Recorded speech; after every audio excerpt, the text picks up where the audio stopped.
এই যে দেওয়ার ব্যাখ্যা দিয়েছেন আল্লাহ পাক বলেন, পৃথিবীর মানুষেরা, কোন জনপদের মানুষেরা যদি ঈমান আনার পর ওই দাবি অনুযায়ী আমাকে ভয় করার নীতি অবলম্বন করে, ওয়ালাউ আন্না আহলাল কুরা আমানু ওয়াত্তাকাউ লাফাতাহনা আলাইহিম বারাকাতিম মিনাস সামাই ওয়াল আরদ ইলা আখির আয়াত।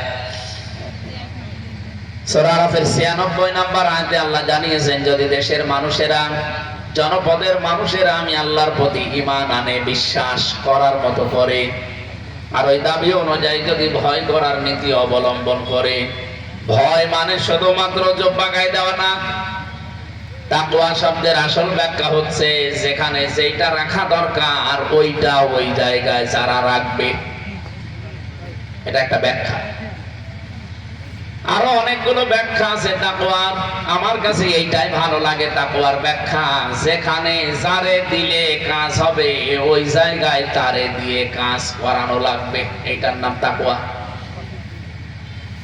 আমি যতটুকু বুঝেছি বাংলাদেশে এই তাকওয়াটা চলে না। এমন জায়গায় এমন মানুষকে বসিয়েছেন যে যে বিষয়ে বোঝে না আন্দাজে ফতোয়া দেয়। এরকম মানুষ আছে না দেশে? যে যে বিষয়ে তার অভিজ্ঞতা নেই, তার পড়াশোনা নেই, বাস্তবতা নেই, আপনি তাকে যদি ওই জায়গায় বসান, এটা কিয়ামতের একটা আলামত। অযোগ্য মানুষরা যখন চেয়ারে বসে পড়বে যেখানে যার বসার যোগ্যতা নেই, হে নবী আপনি দেখবেন ওই সময় কিয়ামত আসতে আর বেশি দেরি নেই। আমার তো মনে হচ্ছে সারা পৃথিবীতে এখন ঠিক এইটা চলছে, যেখানে যারে বসানো দরকার না অনেকে সেখানে তারে বসিয়ে দিয়েছে।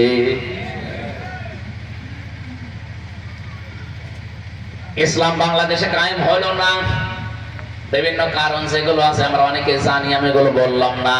কেন কায়েম হয়নি, শুধু এটা আমাদের একা দোষ না। আল্লাহ রাব্বুল আলামিনের উপরে কোন মানুষ যদি বলে উনি দেয়নি তাই হয়নি, না, উনি অপাত্রে কোন জিনিস দেন না। ওয়াদাল্লাহুল্লাযীনা আমানু মিনকুম ওয়া আমিলুস সালিহাত লা ইস্তাখলিফান্নাহুম ফিল আরদ কামা ইস্তাখলাফাল্লাযীনা মিন ক্বাবলিহিম। এই আয়াতের ভেতরে 4টা শর্ত আছে। আল্লাহ বলেন, আমি ওয়াদা করেছি তোমাদের ভেতরে সত্যি যারা ঈমান আনবে এবং ভালো ভালো কাজের আঞ্জাম দিতে পারবে। এরপরে আরো 2টা শর্ত আছে, আল্লাহ ওই শর্ত পরে দিয়েছেন। আল্লাহ লামে তাকিদ নুনে সাকিলা দিয়ে গ্যারান্টি দিয়েছেন, আমি তাদেরকে জমিনের শাসন ক্ষমতা দান করব যেমন করেছি তাদের পূর্বে। জোরে বলেন সুবহানাল্লাহ।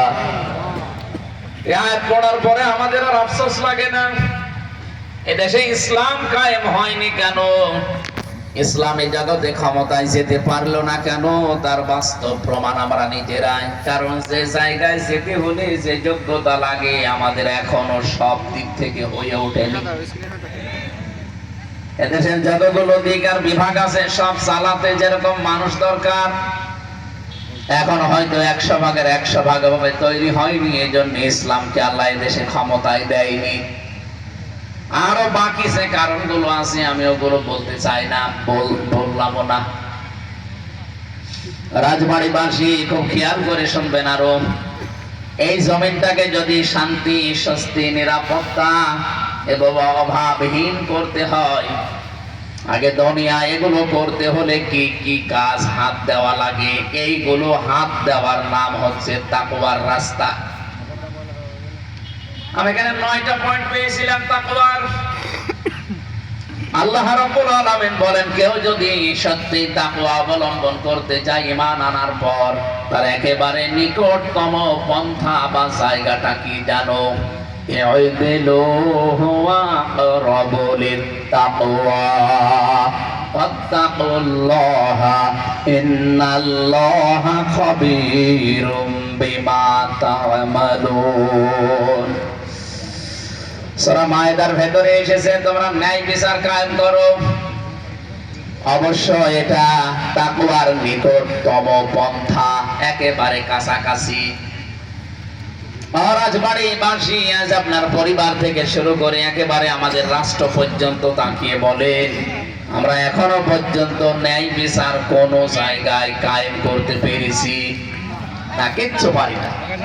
আগে যা ছিল ঠিক তাই চলছে, শুধু নাম পাল্টিয়ে চলছে। বাস্তবতা এইটাই। আগে মাঝে মাঝে শুনতাম আর ভাবতাম যে একবার এমপি হলে নাকি 14 বংশ বসে বসে খায়, কিছু করা লাগে না। যখন চিন্তা করতাম যে খায় কি করে গো, একবার এমপি নাই 5 বছরের জন্য, 14 বংশ বসে খায় কি করে, ওদের কি আলাদিনের সেরাক পায় নাকি? এখন এমপি হয়ে এই 2 মাসের ভেতরে দেখলাম যে তাই। যত রাস্তা আছে যদি খালি হা করে থাকা লাগে, 14 বংশ না 28 বংশ বসে খাবে, কিছু করা লাগবে না। এই রাস্তাগুলো তো জানতাম না, এখন জানছি।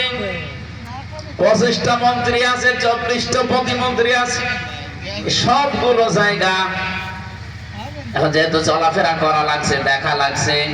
সরকারি যত অফিস আদালত আছে এবং বেসরকারি যত জায়গা আছে, একজন এমপি যেহেতু ওই আসনের জন্য সর্বোচ্চ জায়গায়।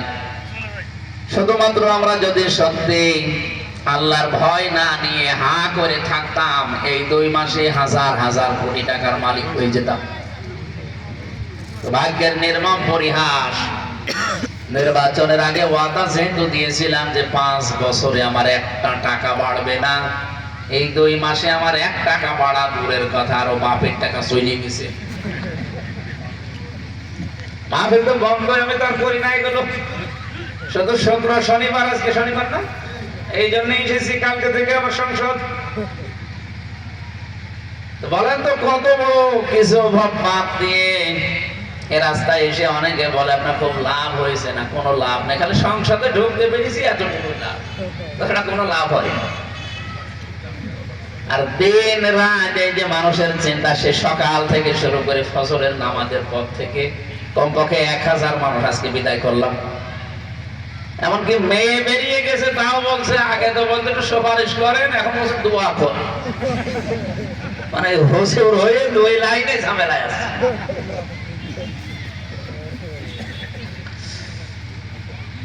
রাজবাড়িবাসী, আমি আমার ইমান থেকে বলছি, যেহেতু ঘোষণা দিয়ে এই রাস্তায় এসেছে যে 5 বছরে 1টা টাকা বাড়বে না, অন্য যারা আছে তারা এই ঘোষণা দিয়ে যদি কাজ করে, বাংলাদেশে 300 350 এমপি সোনার বাংলাদেশ বানিয়ে ফেলতে পারবে।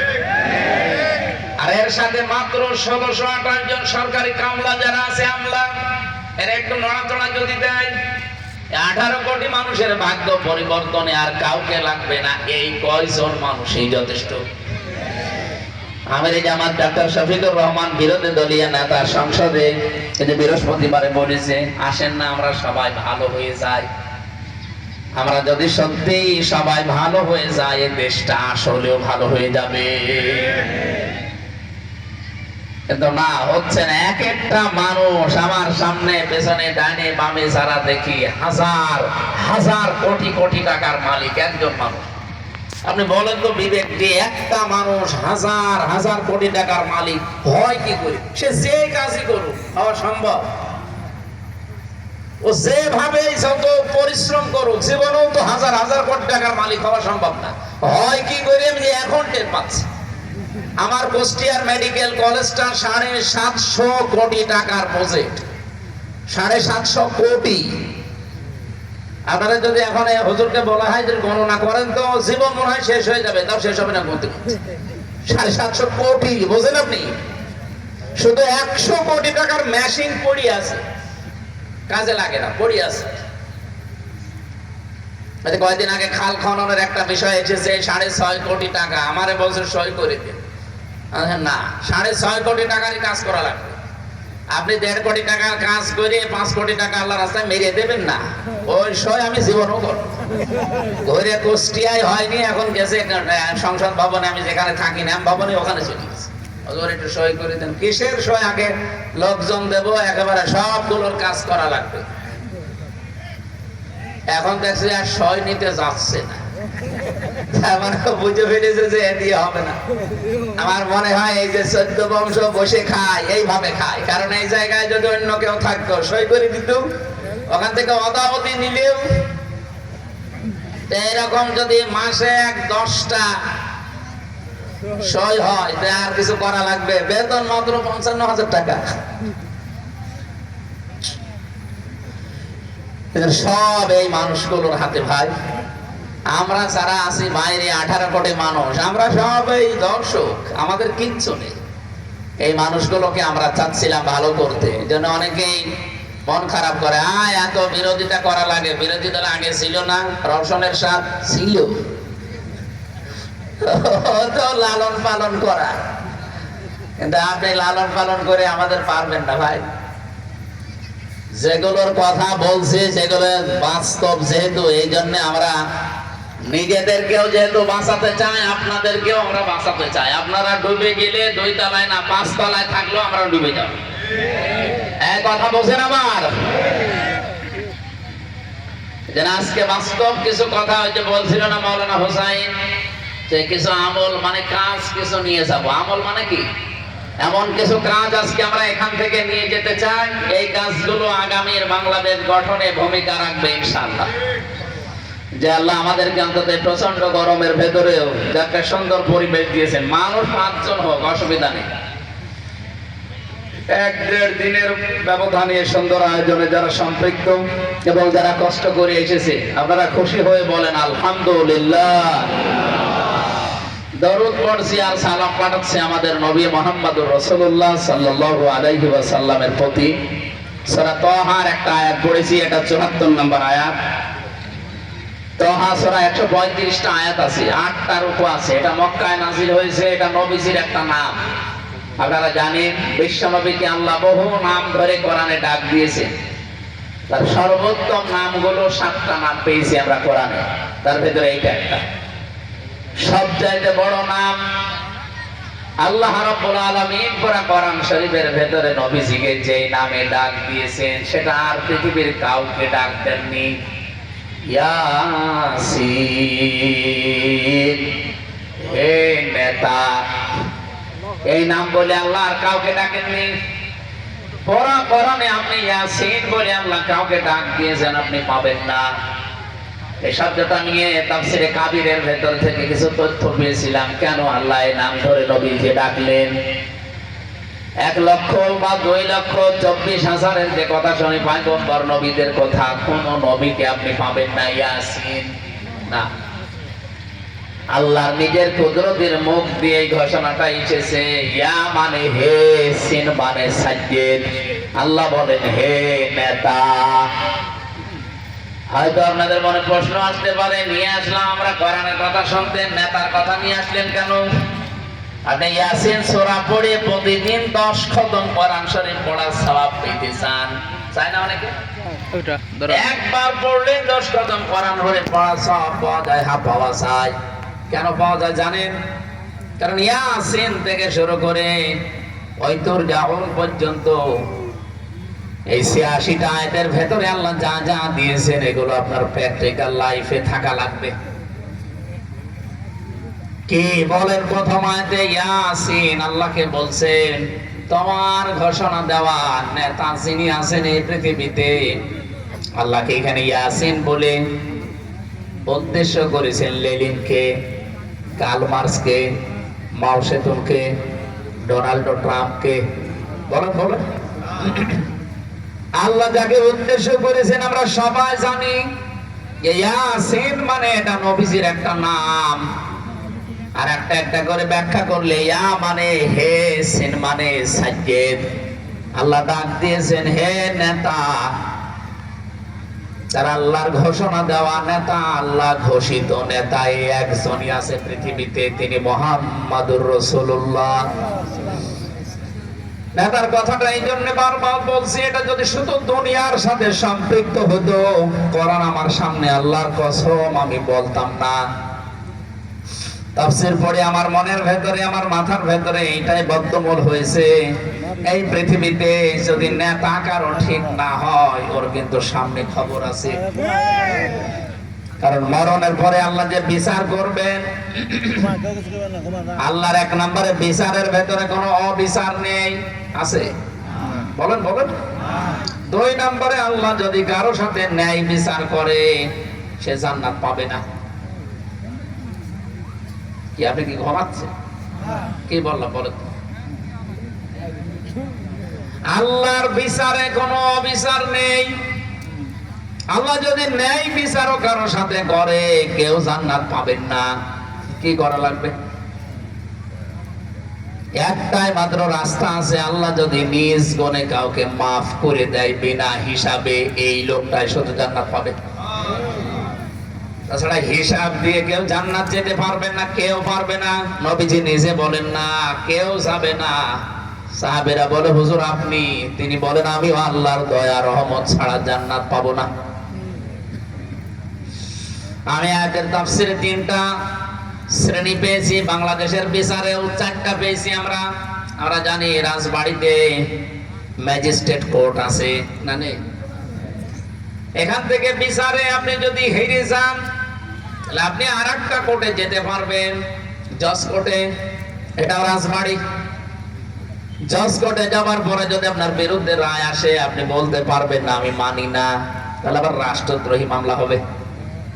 এতটুকু বলা যায় যে আমি ন্যায় বিচার পেলাম না, আমি আরো উপরে যাব। এবার আর রাজবাড়ি হবে না, যাওয়া লাগবে ঢাকা হাইকোর্টে। হাইকোর্টে যাবার পরে যদি আপনার বিরুদ্ধে রায় আসে, আপনি তাও বলতে পারবেন না মানি না। এতটুকু বলার ক্ষমতা আছে যে আমি ন্যায় বিচার পেলাম না, আমি আরো উপরে যাব। সুপ্রিম কোর্টে আবার কয়েকটা বেঞ্চ আছে।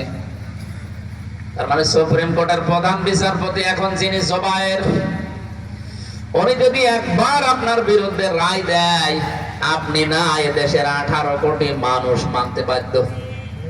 কারণ ওনার উপরে এই দেশে কোনো বিচারপতি আর নেই। আছে? বলেন বলেন। বাংলাদেশের বিচার ব্যবস্থা আমরা 4টা ধাপ পেয়েছি। কিয়ামতের ময়দানে আল্লাহ যে বিচার ব্যবস্থা সাজিয়েছেন, এখানে ধাপ হবে 3টা। ভালো করে শুনবেন। আল্লাহ পাক বলেন, প্রথম যে ধাপ বানাবো কিয়ামতের বিচার ব্যবস্থায়, এই ধাপে প্রথমে মানুষকে আমার সামনে নিয়ে আসা হবে একা একা। অকুল্লুহুম আতিহি ইয়াউমাল কিয়ামাতি ফারদা। সূরা মরিয়মের 95 নম্বর আয়াতে আছে, কিয়ামতের দিন প্রতিটি মানুষকে আল্লাহ তার সামনে ডাক দেবেন একা একা, আয় আমার সামনে দাঁড়া। আপনি একটু চোখটা বন্ধ করে দেখেন তো, আপনি আল্লাহর সামনে একা দাঁড়িয়ে আছেন, কেউ নেই আপনার সাথে। এর ব্যাখ্যা একটা হাদিস পেয়েছিলাম, মা তাযালু কদামা বানি আদম আবদি ইয়াউমাল কিয়ামাতি হাত্তা ইসআলান খামসিন। এই হাদিসটার 5টা কথা আছে। কিয়ামতের দিন আল্লাহ 5টা প্রশ্ন আপনাকে একা একা জিজ্ঞাসা করবে। এই 5টা প্রশ্নের সঠিক জবাব দেওয়া ছাড়া কেউ সামনেও যাবে না, পেছনেও যাবে না, জায়গায় দাঁড়িয়ে থাকবে। এই 5টা প্রশ্ন গুরুত্বপূর্ণ। এ বিচার ব্যবস্থার প্রথম ধাপ পার হওয়ার পরে মহান আল্লাহ বলেন, এবার আমি তোকে আমার সামনে ডাকবো, আর একা একা না। এটা আল্লাহ প্রত্যেকের জীবনে ঘটাবেন। প্রতিটি মানুষকে প্রথমে ডাকবে বিচার করার জন্য। কয়জন করে? আরো জোরে বলেন। এক এক এক। অন্য কেউ থাকবে না সাথে। এখান থেকে মুফাসসিরিন ইকরাম জানাতে চেয়েছেন, পৃথিবীর মানুষেরা বিবেকটা কাজে লাগাও, কারো উপরে ভরসা করে লাভ নেই। নিজের আখের নিজে গুছিয়ে নাও। আরে ভাই, আমি পাগল, ঠিক আছে, তো অত পাগল এখনো হয়নি। আমার মাথার ভেতরে এই চিন্তাটা অন্তত এখনো আছে যে আমি যদি বাম হাতের ইনকাম করে বিশাল সম্পদ রেখে যাই, এতগুলো সম্পদ তো দুনিয়ায় আমি ভোগ করতে পারবো না। আমার চলার জন্য আর কি লাগে? আমি এই 5 বছরে যদি কয়েক হাজার কোটি টাকার মালিক হয়ে যাই, আমি না আর 50 বছর পরে মরে গেলাম, এতে হাজার হাজার কোটি টাকা তো 50 বছরে আমার জীবনও খরচ হবে না, আর আমি ব্যয় করতেও পারবো না। তাহলে অবশ্যই আমি মারা যাওয়ার পরে এই সম্পদগুলো আমার মেয়ে আছে, আমার স্ত্রী আছে, মা বাবা আছে, এরা ভোগ করবে। কথা বলেন না কেন? একদিকে অবৈধভাবে ইনকাম করে পাপের বোঝা তৈরি করলাম, পাপের জন্য আমার শাস্তি হতে থাকবে। দ্বিতীয় নম্বর, এইগুলো আমার মেয়েরা, আমার জামাইরা, আমার স্ত্রী এগুলো আরো বিভিন্ন উল্টাপাল্টা কাজে ব্যয় করবে, ওটার দ্বারা আর একটা পাপের বোঝা তৈরি হবে। তাহলে দুইটা আসতে থাকবে, একটা তৈরি হওয়া আছে আর একটা তৈরি হবে। আমি পাগল, অত পাগল না। এটা ওদের জন্য আমি এই দুনিয়া জোড়া সম্পদ রেখে যাব। ওরা তো আমার এই পাপের ভাগ একটাও নেবে না, ওরা শুধু ভোগ করতে রাজি আছে কিন্তু পাপ নিতে রাজি না। আমি এগুলো তৈরি করে রেখে গেলাম, কি করব আমি? কবরে যাবার পর এই মানুষগুলো আমারে হয়তো বছরে বছরে শুধু এক দুইবার খবর রাখবে যে আমার বাবার জন্য একটু দোয়া করি। এই ও দোয়া কবুল হতেও পারে, নাও হতে পারে, কারণ নেককার না হলে তাদের দোয়া তো কবুল হয় না। এরা যে এত বৈধ কাজ দুনিয়াতে চালাবে, আমি নাই 50 মন গোনা করে রেখে গিয়েছিলাম। কিয়ামত আসতে আসতে আপনার যারা পূর্বসূরি, আমার যারা পরবর্তী প্রজন্ম আসবে দুনিয়ায়, এরা এই হাজার হাজার কোটি টাকার সম্পদ ব্যয় করতে করতে এমন এমন উল্টা পাল্টা কাজে ব্যয় করবে, আমার 50 মন গোনা 500 মন গোনা হয়ে যাবে। এটা আমি ভালো করে জানি যে এগুলো তৈরি করে আমার জীবনের কোনো লাভ নেই। কিয়ামতের দিন যেহেতু আল্লাহ আমাকে একা ডাকবে, আমার বউ আমার সাথে যাবে না, আমার সন্তান